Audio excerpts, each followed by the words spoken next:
สถานีวิทยุกระจายเสียงแห่งประเทศไทยจังหวัดเชียงใหม่ AM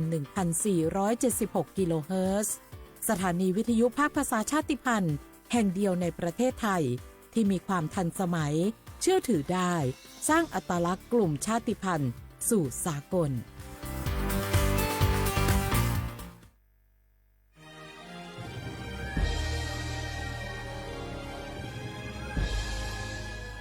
เกิดเป็นคนไทยเติบโตบนผืนแผ่นดินไทยจงภูมิใจในความเป็นไทยชาติไทยเรานั้นนับเป็นชาติที่มีความเป็นมาเก่าแก่ยาวนานเรามีภาษาวัฒนธรรมและมีสิ่งต่างๆที่เป็นเอกลักษณ์ให้เราได้ภาคภูมิใจในความเป็นคนไทยเราควรเห็นคุณค่าและมีความรักชาติหวงแหนแผ่นดินอันเป็นมรดกของบรรพชน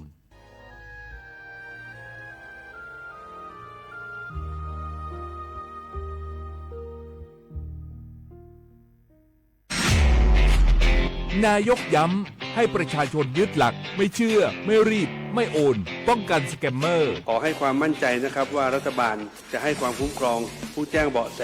อย่างเต็มที่และอยากจะขอย้ำอีกครั้งหนึ่งว่าให้แจ้งในช่องทางที่มีอำนาจหน้าที่โดยไม่รอช้าเพื่อให้เจ้าหน้าที่ได้ดำเนินการได้อย่างทันท่วงทีและถูกต้องตามกฎหมายขอให้พี่น้องประชาชนได้ยึดหลักเพียง3ข้อก็คือไม่เชื่อไม่รีบและไม่โอนซึ่งจะช่วยให้เรามีสติพิจารณาอย่างรอบคอบและจะป้องกันการถูกล่อลวงได้รวมพลังคนไทยต้านภัยสแกมเมอร์นายอนุทินชาญวีรกูลนายกรัฐมนตรี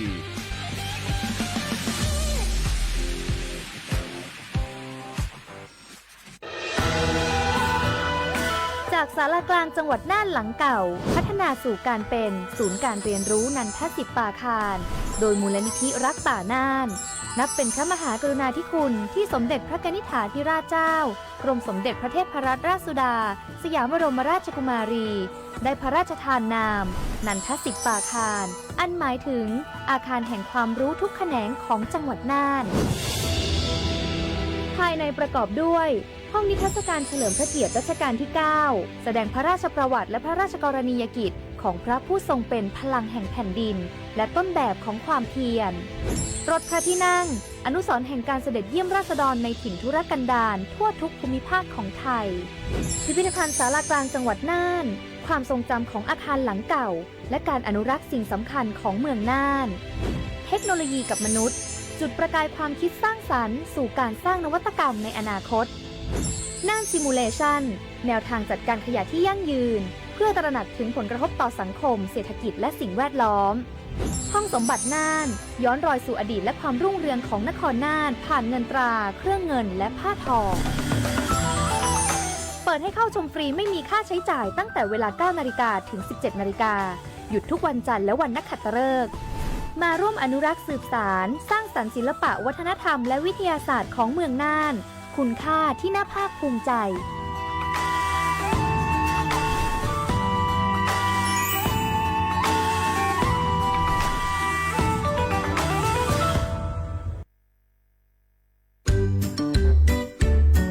รักชาติไทยใส่ใจโลกนี่คำขวัญวันเด็กปีนี้นี่นาแล้วเราจะไปเล่นเต้นเที่ยวที่ไหนกันดีอะมาที่นี่เลยจ้าสถานีวิทยุกระจายเสียงแห่งประเทศไทยจังหวัดเชียงใหม่ขอเชิญน้องๆหนูๆร่วมงานวันเด็กแห่งชาติประจำปี 2569 ในวันเสาร์ที่ 11 มกราคม 2569 เวลาตั้งแต่ 8 โมงเช้าจนถึงเที่ยงกิจกรรมตอบคำถามเล่นเกมลุ้นรับของรางวัลมากมายแล้วพบกันนะคะ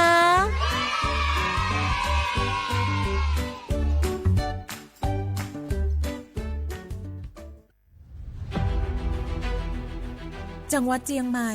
ขอความร่วมมือทุกภาคส่วนงดการเผา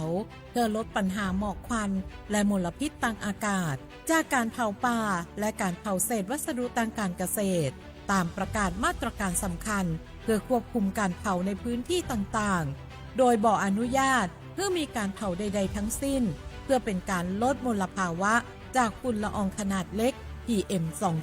2.5 ตั้งแต่วันที่ 1 มกราคม2568 จนถึงวันที่ 15 พฤษภาคม 2568 หากจำเป็นสามารถลงทะเบียนขออนุมัติผ่านระบบไฟล์ดีได้ฝ่าฝืน ต้องระวังโทษจำคุกและปรับบ่เกิน 2,500 บาท หรือทั้งจำทั้งปรับ จังหวัดเจียงใหม่ส่งเสริมการใช้เทคโนโลยีในการจัดการขยะและเศษวัสดุทางการเกษตร เพื่อลดการเผาในอนาคต และสร้างสภาพแวดล้อมที่ดีขึ้นในระยะยาว หากพบเห็นการเผาในพื้นที่ห้ามเผา หรือพบผู้กระทำผิดสามารถแจ้งข้อมูลได้ที่ 053 112 808 หรือ 191 ตลอด 24 ชั่วโมง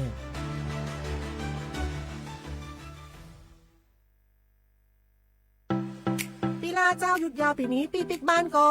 ปิกกายึดเติงหาที่บ้านไม่ได้ปิกมาหลายปีแล้วเคยไปกอดป้าอุ้ยแม่อุ้ยแล้ว โอ้ดีใจขนาดเลย มาทางเส้นใดน่ะรถนักขนาด กำลังพอเส้นทาง GPS อยู่เนี่ย มันซอกปลาหลง ว่าจะเลือกเส้นทางลัดแล้วก็พอเส้นทางเลี่ยงที่มันมีจุดบริการประชาชนต่างๆ ถ้าเอารถไปเช็คแล้วยังเจ้า เรียบร้อยแล้วเป็นน้ำมันเครื่องน้ำมันเบรกน้ำมันเกียร์ผ้าเบรกลมยางไฟรถ พร้อมขนาดจะฟังปิ๊กผูกมาเจ้าเลย แต่ว่าแรงเนี่ยที่นาการจะพาไปเลี้ยง ว่าจะไปแดนส่งตายเนี่ยน้อย เอาบ่ได้เนอะเกียมรถพร้อมคนขับก็ต้องพร้อมตัวนอนน้อยหลับใน เดี๋ยวรถปุ่งเข้าข้างทางได้ไปโรงพยาบาลแตนนะ แต่อันต่อไปละเดี๋ยวเช็คเส้นทางเสร็จพี่จะไปนอนละ ปิ๊กบ้านปลอดภัยนะพี่ เดินทางปลอดภัยใส่ใจกฎจราจร ด้วยความปรารถนาดีจากสำนักงานประชาสัมพันธ์ที่ 3 กรมประชาสัมพันธ์ วันนี้รัฐบาลยกระดับบริการสาธารณสุขเพื่อคนไทย 30 บาทรักษาทุกที่ด้วยบัตรประชาชนใบเดียว เชื่อมโยงข้อมูลสุขภาพคนไทย ตรวจรักษารับยาง่าย สะดวกรวดเร็ว ไม่ต้องใช้ใบส่งตัว ใช้แค่บัตรประชาชนใบเดียวก็รักษาได้ พบกับบริการหลากหลาย รับยา ตรวจเลือดใกล้บ้าน ไม่ต้องรอทั้งวันที่โรงพยาบาลอีกต่อไป สอบถามเพิ่มเติมโทรสายด่วน 1330 และทุกช่องทางออนไลน์ สปสช.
写话不来好话啊，阿么啥2:00啊，2:00เกือบว่า3:00我理送ดูจุด的话ไปแล้ว这种不呢是理送呀2:002:00话人多些ได้ไปเรื่องมาซาอีมิเจ้ามาซาเจ้ามันยังเรียจอสูกองทัพบกดอมีคือว่าเนาะแสดงเจเอาไทยที่ฟอกพูดสถานการณ์ยึดข่าวมาญาติแถลงข่าวมาคือ2:00ว่า2:00เกิดเลยแถลงข่าวยังได้ไปเอารายการลิสงยากว่ายึดข่าวที่ชื่อว่าแถลงข่าวยืนหนักกันยังทีเลยดองจะแต่กันว่ายังคือ2:00ไปแล้วคือเอารายการลิสมาดูแลไปคือที่โทรฝรั่งมาคือจวงเนาะเมื่อแห่จะส่งโพธิญาติในฝรั่ง2:00ควาย2:00เกิดไปทยาถ้ารัฐบาลญาติกองทัพบกเนาะฟ้องรัฐบาลเนี่ยย้ายข่าวที่เสียที่เลยแถลงข่าวยามาที่ตัวเชียงงานที่มาทำไมเรื่องภาษาได้อีไม่จังอาจจะปีขวานเจ้าหอมจะเชื่อสถานการณ์ว่าเช่นเดียวกันด้วยฟ้องมาคืออาจจะที่ขาดรับไปยังคือลิสุงู2:00ที่จอดเล่าที่บ้านมันยังไงนี่มีถึงยังลิสุบังมันยังคือสติหางว่านี่นี่มีถึงมาฟูยังไงยึกโคนี่ตัวนี่จังหวะโคไทยบาบาคือซึ่งนี่เจลี่ยังไงนี่มีถึงคือนาสายังไงวันพุธที่24เดือนธันวาคมพศ2568ที่ยังไงสถานีลิสุงูประกาศว่าสถานีวิทยุกระจายเสียงแห่งประเทศไทยจังหวัดเชียงใหม่ว่าโดจังในบ้านคือสูงมากกว่านี้จิมโบที่มุลบ้านคือหนีมากกว่านี้3:00นาทีเนี่ยกว่านี้นั่นเนี่ยสตุยางอันนี้ถ้าว่ายี่ครึ่งความถี่งบปัญญาวิทยุมือยังบ้านคือไงยี่ครึ่งความถี่เนี่ยที่ตัวลี่ฮาชิตโชว์ว่าโจเนี่ยดูละอันที่ถ้าว่าระบบไลฟ์สดแบบไงเฟซบุ๊กยี่เป็นคือสวทเชียงใหม่AM 1476ที่บุญจะเคยดูละที่ยังไงนี่มีที่เราคือช่วงเราถึงมาปีมาแต่สกีช่างมันงานมานี่แหนแบงยุ่งมาสายากรุงอุทยานแห่งชาติคือมาทะเลประชาสัมพันธ์ฝรั่งยาแบบที่สิ้นปีสัตว์ที่เนี่ยที่ที่ยังไงที่นี่คนแนวไม่ยังไงที่ช่วงปีมาคือยากรุงอุทยานแห่งชาติคือเลโซทะเลมอเยียบรุงของขวัญปีใหม่ไง2569อันนี้บ้างไม่คือสัตว์ที่เนี่ยจิตที่ยังไงปีว่าจะเขาว่าเขตอุทยานแห่งชาติมันก็ชื่อว่าสวนพฤกษศาสตร์ไงคือซีวิเมียอุทยานที่เชียงพักเบียงมันไม่คือยีดิบคือเบอร์มาชีบุรุษที่มันคือที่นี่คนนั้นยังคือเลสุงให้ความขวัญไม่คือผู้มากู้เชียงยีดิบทำไมคือแทบมิสูแทบมิสูเลยที่คนต่างชาติมันจะคือบอกว่ามอดีมั้งดูว่าดูเฮ้ยฟิบัวเชียงบ่มาเชื่อว่าถ้าไม่ละส่วนยังบ่มาเชียงที่ยังมั้งที่มาโง่ไม่ยังทำไมคืออยากเกี่ยงที่ช่วงสิ้นปีช่วงสิ้นปีโง่ไม่ยังมีอันนี้แบบกับเปียกก็มาคือโจงอันนี้แบบวันนี้ควายแจ๊สไม่ยังจันเหนื่อยแบงชั่วโมงอดีตสำนักงานตำรวจแห่งชาติคือมาแจ้งเตือนอยู่ฝรั่งยังแบบเตือนภัยปีใหม่บ่ได้ไงยังแบบจันเนี่ยเจ๊ผู้สูงอายุสมัยกว่าหิกว่าคือที่ทัชฟุติบ่ไงอาจารย์ปีว่ามากระจิ้มมันได้แบบเฮียประเทศจะโซ่เชื่อว่าที่ฝ่ายที่บ่ไงเชื่อเพื่อที่แบบมันยังคือไงที่ช่วงปีใหม่มันยังคือกลุ่มมิจฉาชีพไงลาโซมาคาสบาเฮียมาพร้อมกับเทศกาลที่เชื่อว่าไงลาดงไงกลุ่มมิจฉาชีพไม่เคยมีอย่างนี้ไม่เคยว่าอะไรที่หิมาชุ่มโมหรือจำมาจากนี้จะไปยัดอยู่อย่างคืองูหนึ่งเจ้าหน้าที่ที่เรียบแบงอย่างเคยนี่แหละคือฟูจะมาที่จะมาที่ตุกกุญมามีมาที่ตัวชิงไง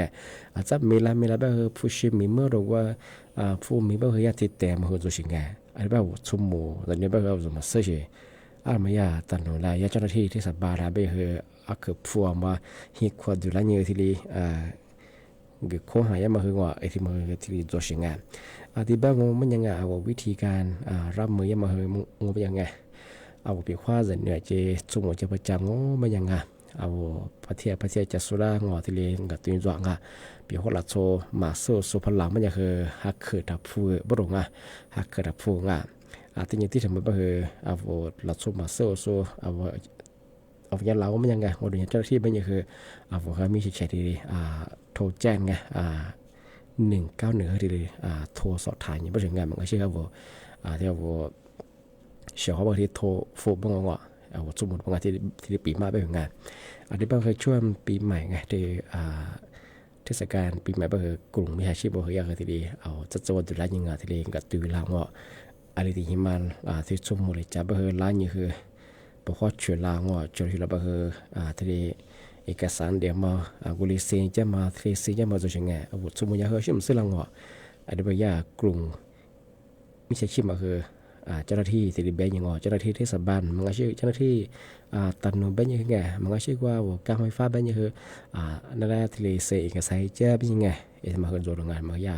สำนักงานตำรวจคือแจ้งเตือนฝรั่งมาช่วงปีใหม่ไงมาคือจามงอันเป็นคือสมมติให้พวกจัดโซ่ตอนนี้จัดโซ่ที่เดียปีมากปีหัว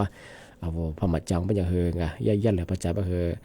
หลัดโซมาโซพลังมันยังคือฮักเกิดทับฟูฮักเกิดทับฟูที่ยังคือมีเฉยๆที่ดีจัดเชื่อคือทุฟูแต่มาถึงมาที่ดีแปลได้บริงานยังคือที่ดี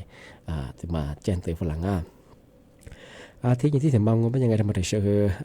เมียน้ำแบบหิ้วที่ช่วงสิ้นปีก็คือไงวันหยุดยามเนี่ยคือกับเบี้ยมาคือจูงอาทิตย์ก็คือกับเบี้ยก็สุดก็คือย่าเมียนี่ก็คือสูจองที่พายมังอีตากูโรงแรมหรืองโฮเทลหรืองโฮสเตย์อย่างเงี้ยที่สิพอจอยงอปัญญามาคือจูกับกุญยิงกับเชี่ยยังไม่รู้งาที่ก็ริตัวงอปัญญาคือสถานที่มาคือหมดจูโรงแรมหมดจูสิงอาชีพบริษัทที่กลุ่มมิชาชีพมาคือสร้างเพจปองไงยี่เว็บไซต์ปอฉานี่คือรับจองที่พักยังไงช่วงวันหยุดยาวไงธรรมยาสำนักงานตำรวจท่องเที่ยวถึงมาที่ดีฝากแจ้งเตือนฝากประชาสัมพันธ์ฝรั่งอาจจะไปกับเบลก็สูงมาเป็นไงนปีขวาอีตาโกพับหมูงเป็นยังไงยิบคือผีเยอะงอยี่หันถ้าไปที่หันมาปุ๊บงอสเปเชียลโลเยอะดูงออันที่คืออาหารเช้าไงในเน้นจะคือโจงอมันคือจะไปย่ามันก็ท่าที่ช่วยเด็กเกลือโดยเป็นยังไงยี่ปุ่มชาคือโจสิไงไปคือกับเบลก็สเปคือคือมันคือ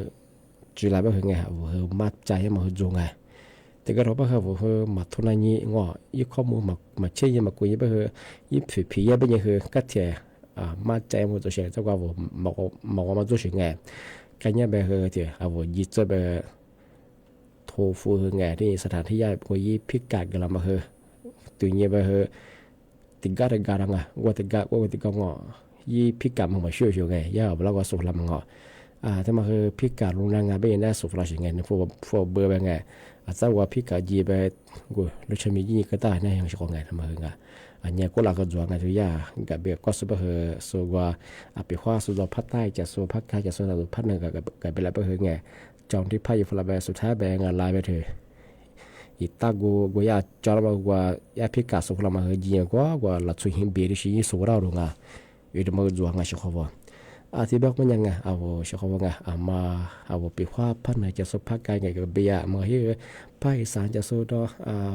จอบภาคใต้แล้วก็เยอะไงมาแล้วก็เยอะที่ลุงไงอีตากูจากกูบ้าคือมาก็จู้กับกุญยิงกับเชี่ยไงก็เท็จทนนี้งานที่ว่าเว็บไซต์คือกับเชี่ยยังมายี่โรงแรมยี่ที่พัดมาคืออัศจรรย์สมบัติไงไอ้ที่มาเยอะแบบนู้มากุยนี่มาใช่ไหมทางชอบแบบยังไงฟุตบอลมาจำเบอร์ไปในพิกัดกันแล้วเป็นไง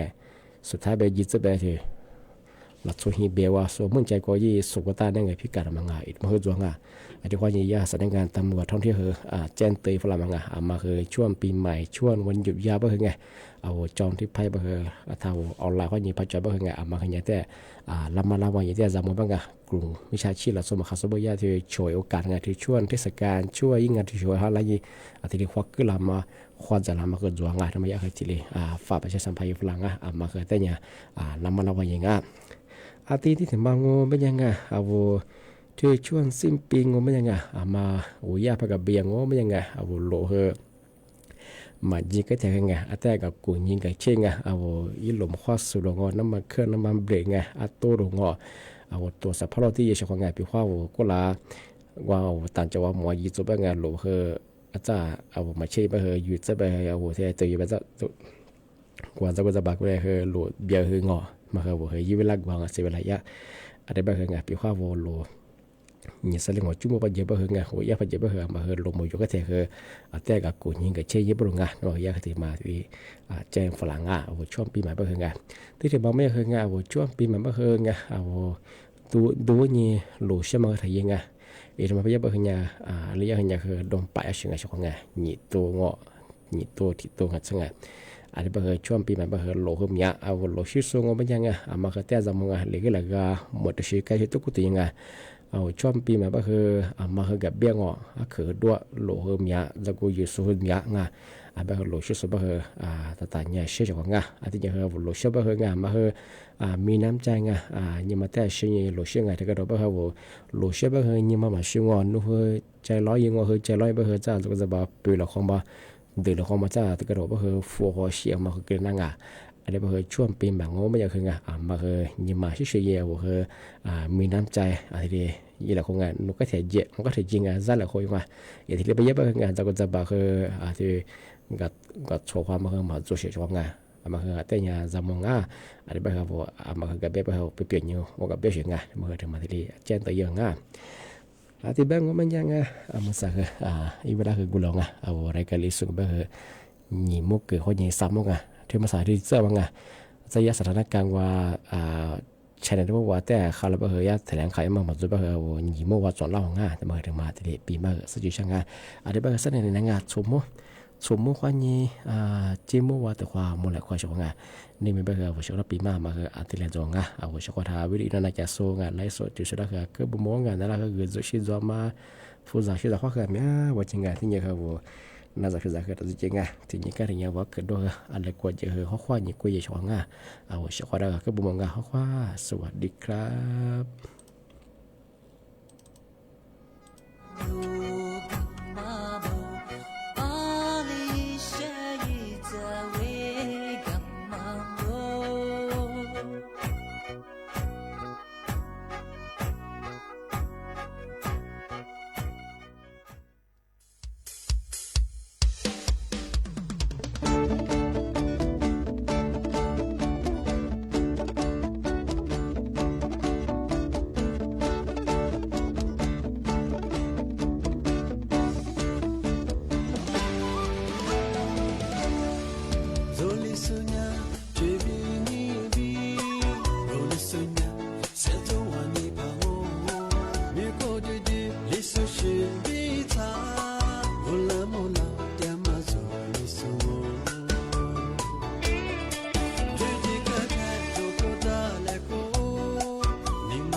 苏日光，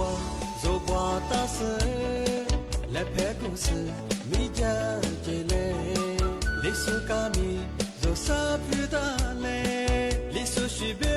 个走去杜嘞，走去带，走你呢嘞。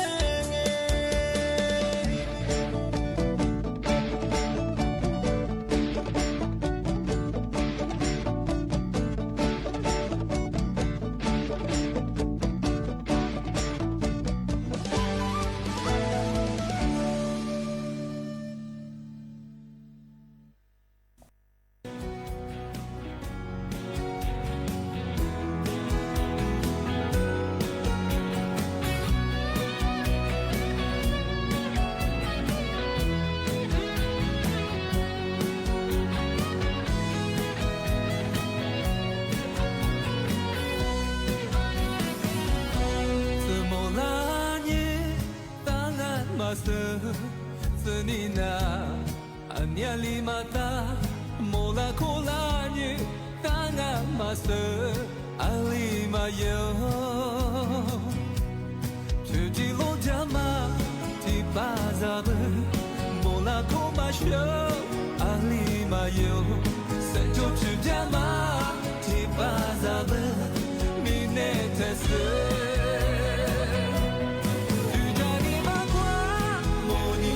show， 记得来你手，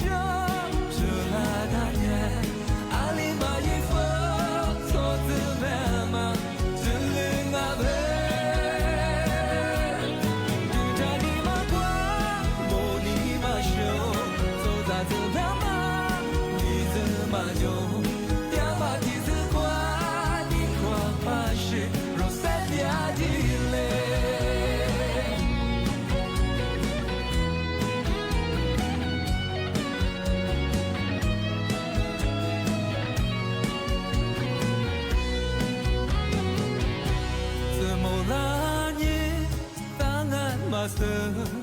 Senina hanya lima ta mola kolanya tangan masa alima yo tugi lo jama di bazar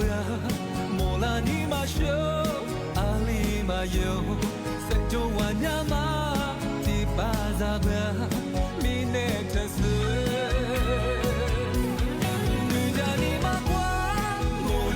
show， 记得来你手，这拉大年，阿里玛一佛，错字白马，只领阿贝，就叫你马关，莫你马手，走在这白马，你怎么就，呀马蹄子快，你快。เสนอข่าวต้นชั่วโมงรู้เร็วรู้จริงเกาะติดทุกสถานการณ์